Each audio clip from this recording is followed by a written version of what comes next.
They said China's Belt and Road Initiative was a debt trap, that it was collapsing, that nobody wanted to do business with Beijing anymore. But now the numbers are out. And guess what? China just broke a record. While Washington throws tariffs like tantrums and Europe's stuck in a cycle of economic anxiety, China's quietly locking in $124 billion worth of new projects in just 6 months. That's more than what the U.S. has offered its partners in years. And we're only halfway through 2025. So let's ask a serious question for the people who denigrate China and deny its success. If China's model is so bad, why is the whole world lining up to sign deals with it? Let's break this down. The Belt and Road Initiative, or BRI, was launched by Xi Jinping back in 2013. And since day one, Western media and politicians haven't stopped trying to bury it. They've called it neo-colonialism, a trap, a failure. But here's the reality. Over 150 countries have joined the BRI.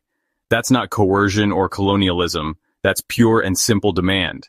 Maybe the Westerners are deflecting from their own atrocious past by crying colonialism at China.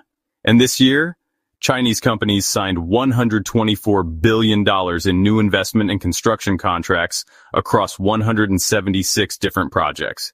That figure isn't from some shady blog. It comes from a study by Australia's Griffith University and the Green Finance and Development Center in Beijing. These aren't numbers you can just ignore.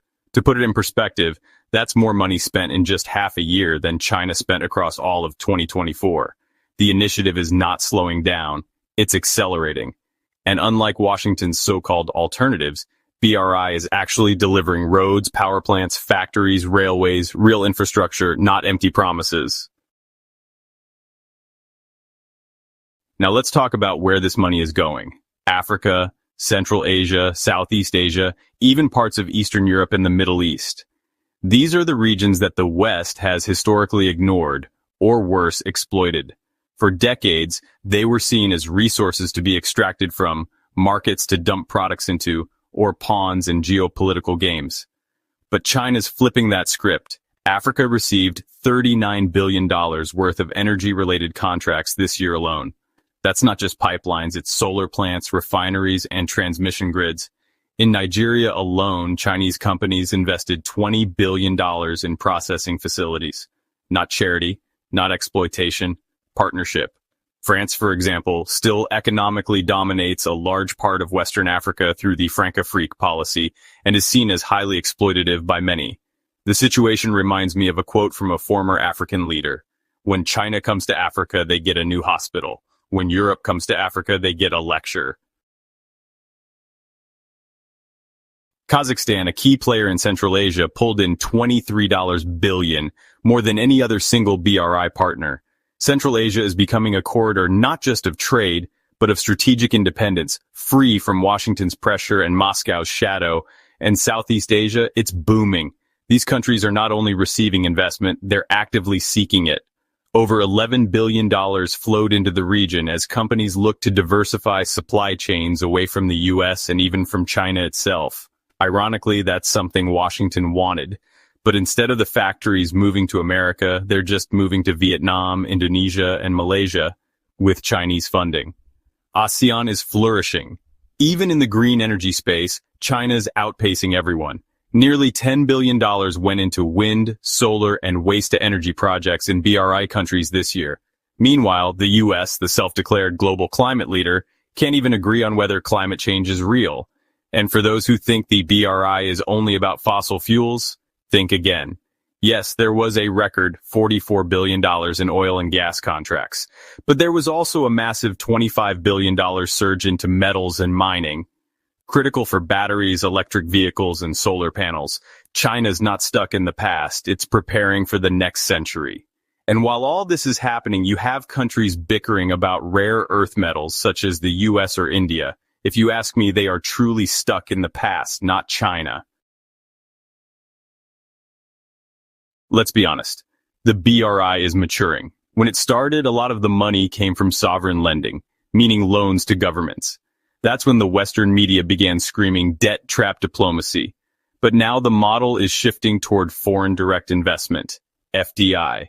That means Chinese companies and individuals are putting their own money at risk in these countries.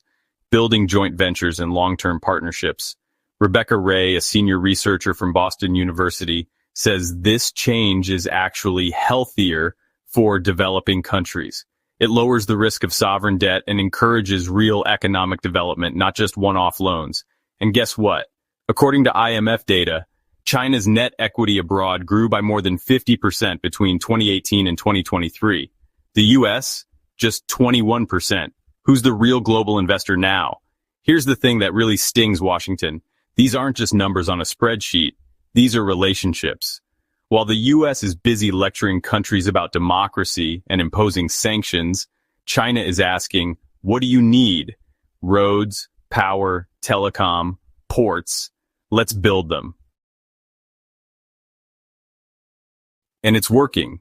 China just eliminated tariffs for many African countries, opening its markets wide while the US and Europe are doing the opposite.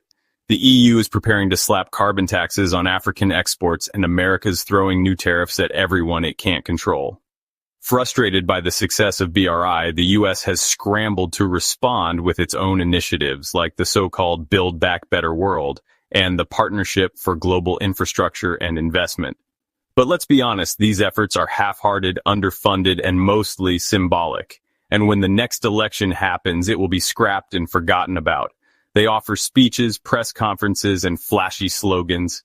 China offers bulldozers, engineers, and signed contracts.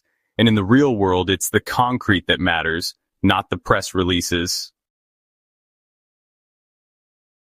So what happens next? Trade flows are shifting, investment patterns are changing, and no matter how many headlines try to paint China as isolated or aggressive, the facts say otherwise. China isn't isolating, it's integrating. Into Africa, into Central Asia, into Southeast Asia, into Latin America, even into parts of Europe. Meanwhile, the US is offering the world what? Militarized alliances, token aid packages, Cold War rhetoric. Let's not forget, China builds high-speed rail in Laos. The US builds military bases in Guam. Which one actually helps people? And let's be real for a second. A lot of this Western panic isn't about China's intentions. It's about the fact that for the first time in decades, there's a real alternative to the Western-led global system. An alternative that's not bombing countries or weaponizing the dollar, but building highways, hospitals, and hydro dams. That's threatening. Not because it's evil, but because it's effective.